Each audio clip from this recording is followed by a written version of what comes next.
I'm Linda with Thistledown and Company. Thanks for joining me today. Whether you're here to learn a new hobby or if you're just here to learn new quilting trips, I hope this video will be a useful experience for you. This is one of a series of videos that I'll be doing on quilting tips, and today the video is going to be how to make a simple string pieced block. String piecing has been around for a very long time, even longer than me, and it's a simple block for beginners. It shouldn't stress you out too much. Shouldn't stress you out much at all, because you're not going to be having to concentrate on exact cutting or exact 1/4 inch seams. So it's a real good starting point. It's also a great way to use up scraps. Now, if you've been quilting a while, I know you have scraps, but if you're new to quilting and you don't have scraps, an alternative is a jelly roll. First, you might ask, what is a string quilt? Well, it's not this kind of string. A string quilt is made with narrow strips of fabric. And this is a collection of polka dots that I had in my stash. That's what I'll be using today. And like I said, if you don't have scraps or a stash, a jelly roll is simply a collection of fabric that's pre-cut for you into 2.5 inch wide strips by 42 inches long. And there's usually about 40 strips in a jelly roll. So if you don't have scraps and you don't have a stash, go buy a jelly roll from your quilt shop. It's a great way to make a string quilt. So for a string quilt, traditionally they are pieced on muslin or paper as the foundation. And those worked, but there are drawbacks. Muslin added another layer of heaviness to your quilt because of adding a whole nother layer of fabric under your fabric. And then if you want to hand quilt it, that's going to make it even harder to hand quilt. So muslin is, that's what they used way back in the day, but there's better things.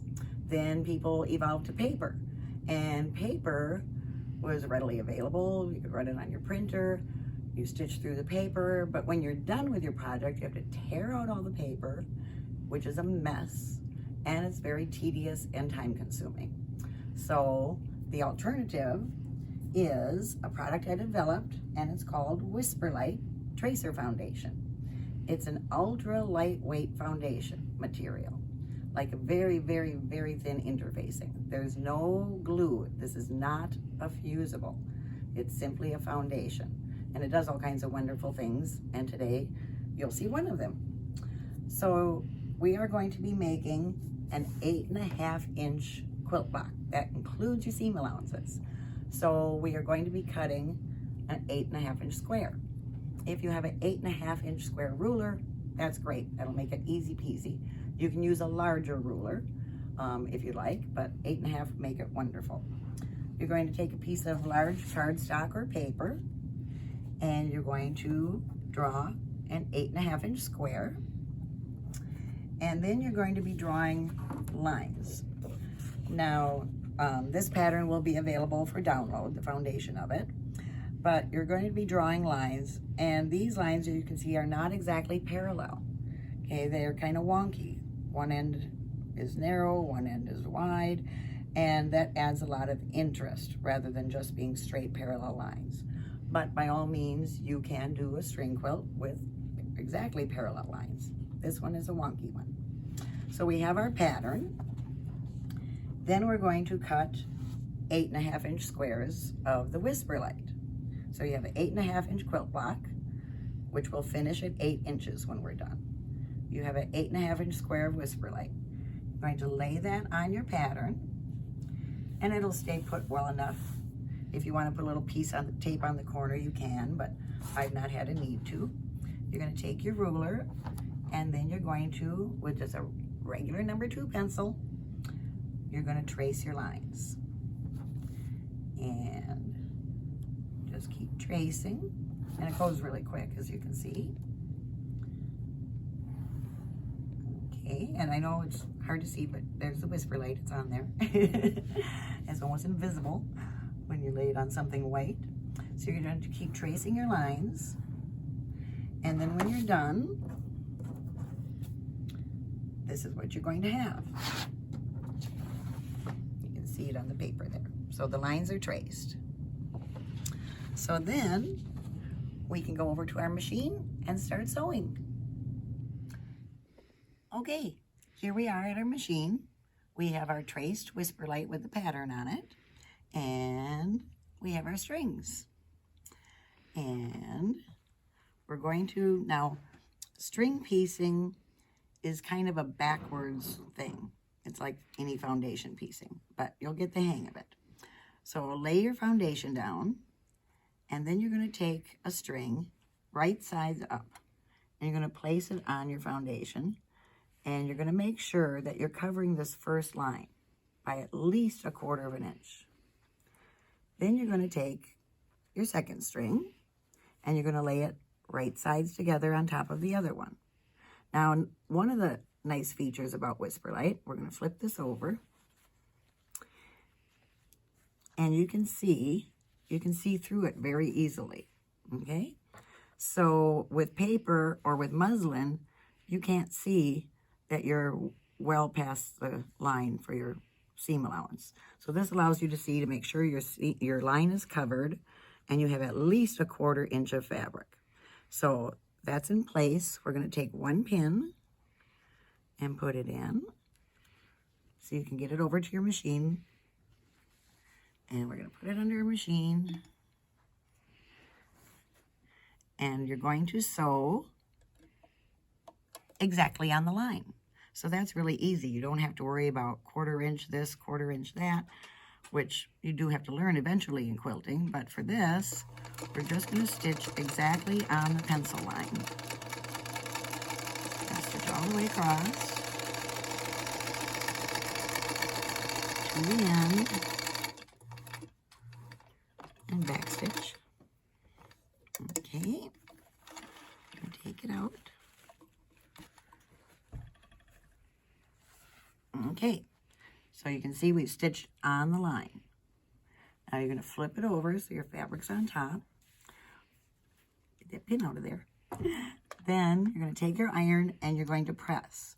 Now you can iron Whisperlite and you can wash Whisperlite. When you iron Whisperlite, have your iron set to a medium setting. If you have it set to nuclear, you could melt it. So we've set and we pressed the seam, and that's called setting the seam. It sets your stitches and kind of locks them in place. Then you're going to take the top fabric and you're going to flip it. Okay? And then you're going to press. And you're going to press so you don't get any creases in here. So it's pressed over. Okay? So now we're going to flip it over to the other side. And we can see. So we have all this extra fabric here. And so now you are going to simply trim it, and not exact. Trim it, you know, just a little bit outside the Whisperlite. We're not having to do anything exact here yet. Okay, so now you can see the next line we're going to sew on is the next drawn line. Well, to make it easier to place your next fabric, because we have all this extra fabric over here, if you fold it back, and you can see the line underneath, you're going to fold it so that the line under here, you have at least 1/4 inch extra beyond it. And then you're going to cut again, and again, not exact, but just kind of close to the fold. Don't cut the fold, but just close to the fold, and that's scrap. Okay, the next trimming we have to do is the seam allowance. That one's pretty right on point, so we really don't have to trim the seam allowance. So now we have 2 fabrics. Our third fabric is not long enough, so you always want to make sure that you have a piece of fabric that's going to fit. Let's go with orange. Okay, you're going to lay it right sides together. Now this is important because we're sewing on angles here. You're going to lay it on right sides together, and you're going to flip and make sure that you come all the way to the end. So let's move it down a little, flip, everything is covered. So that's kind of like a test fitting. Hold it, flip it over. Okay, you can see this line is here and we have plenty of fabric on this side for our seam allowance. So again, put a pin in, take it to your machine. So this is really easy. It's stitch and flip is basically what we're doing. So again, we're going to sew exactly on the pencil line. Oh, let's go forward.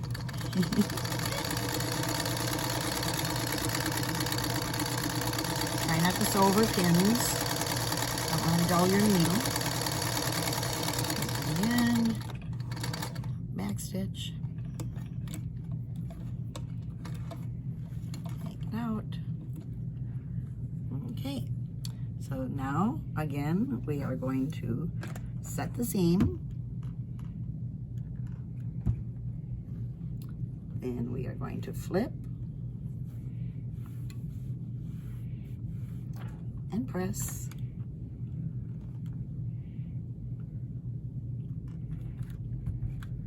Flip it over.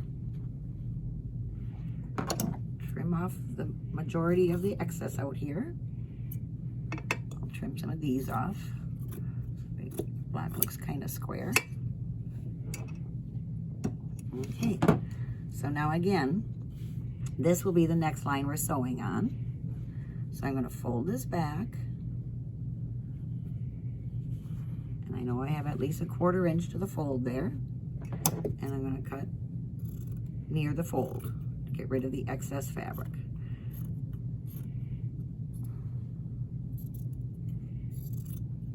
I think I need my scissors sharpened.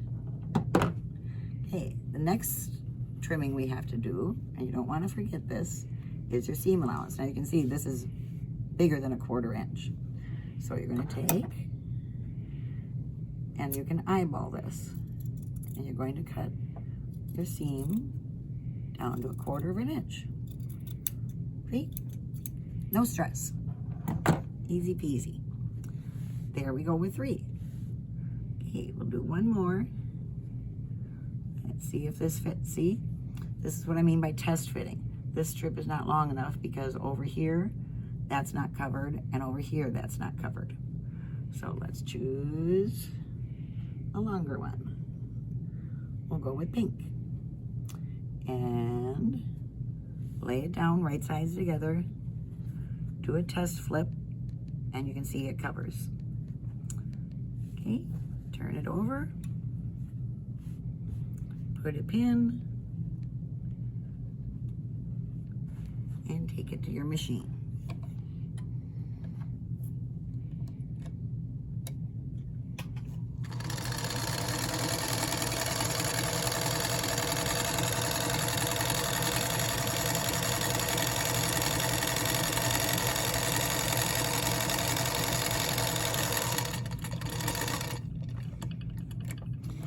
Okay, what the foundation does is, one, it gives you a pattern to follow, and it stabilizes everything.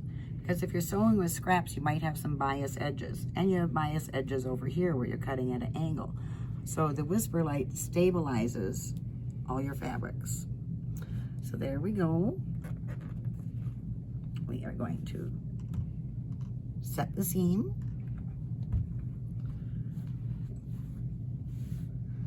Press.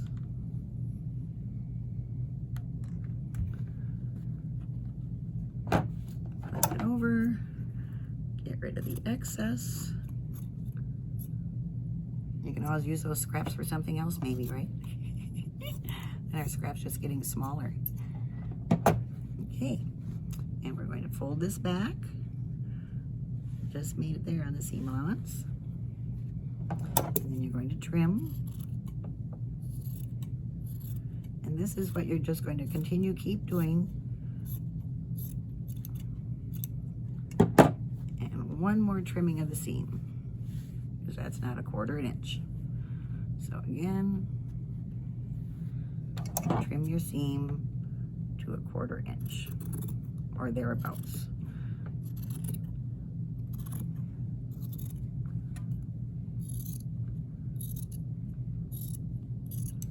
Okay, so when you are done, your block will look like this, completely filled with strings. So it's still all messy on the edges, right? Give it one more press.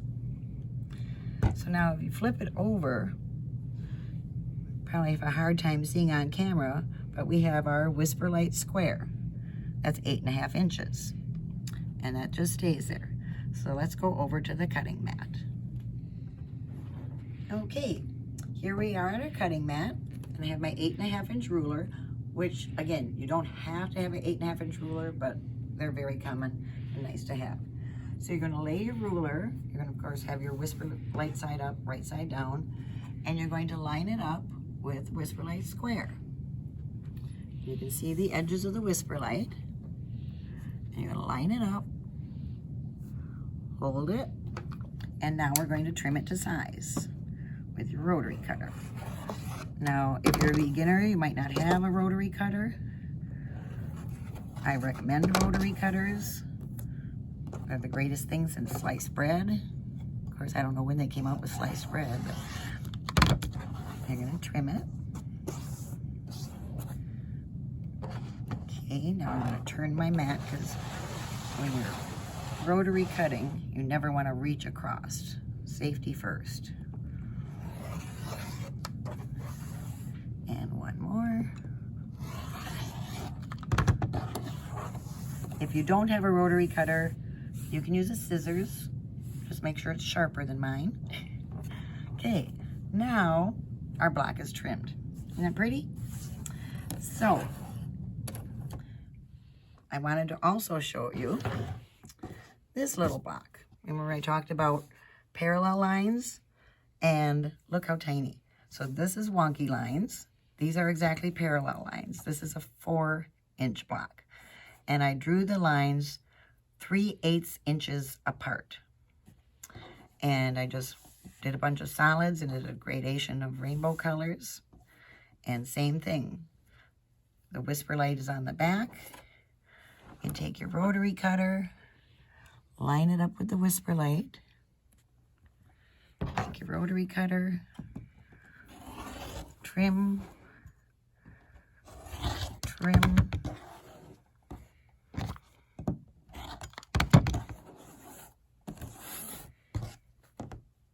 Those are 2 edges trimmed.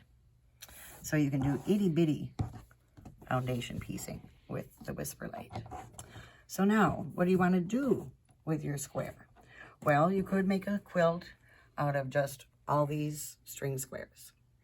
But if you want to do something a little more, you can take and you can cut some 8-inch squares, 8.5-inch squares of a solid type fabric.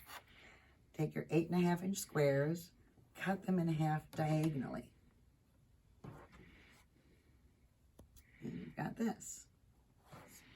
So then you can take your string piece block, and we're going to cut that in half diagonally. Now you're not going to cut this way with the strings, you're going to cut crosswise with the strings. So get your longer ruler,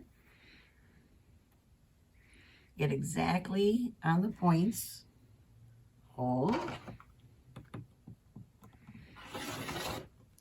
and cut. Now you have 2 string triangles. Guess what we're going to do? You've probably seen it behind me. You're going to take a solid triangle and your string triangle, put them together. You're going to put the string triangle on top when you sew, because the Whisperlite foundation is stabilizing it, because when you cut a square in half, this edge is bias, and a bias edge stretches. So you don't want to sew with that on top. You want to sew with the stabilized block on top, which is the string piece with the stabilizer. So you're going to put in a couple of pins. And now, if you're doing this part, this is where your 1/4-inch seam comes in on the machine over there, I have a 1/4 inch pressing foot. So if you're a beginner, find a 1/4 inch foot for your sewing machine, and that will help you with your 1/4 inch seam. The main thing is to be consistent with your seam size. So if you don't have an exact 1/4 inch, which is used in many aspects of quilting, for this, if we do a 1/4 inch seam with a 1/4 inch foot, you'll be fine. And you can do this. It's easy. So you're going to start, you're going to backstitch, go forward, and the edge of the fabric is right at the edge of the 1/4 inch foot. And that's what gives you your 1/4 inch seam. Our edges are even. And stitch away.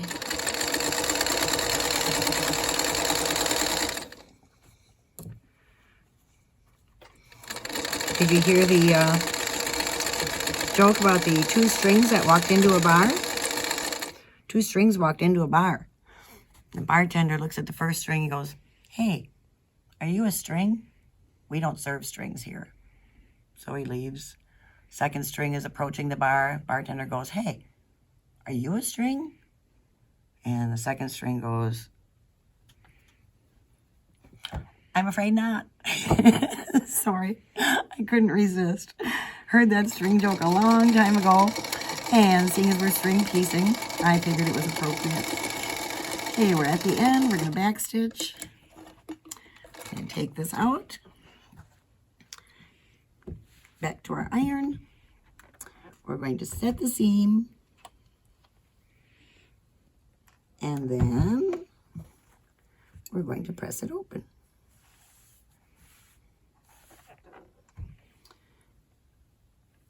Okay, so now you have a string quilt block that's half square triangle. Half of it's string pieced, half of it is not.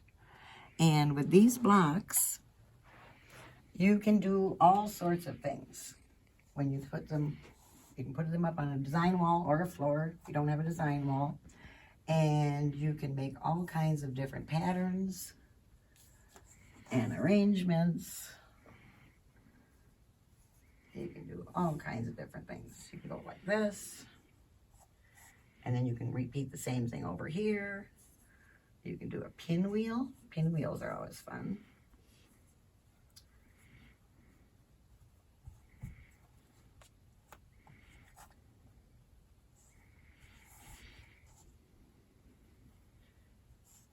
And there's a pinwheel.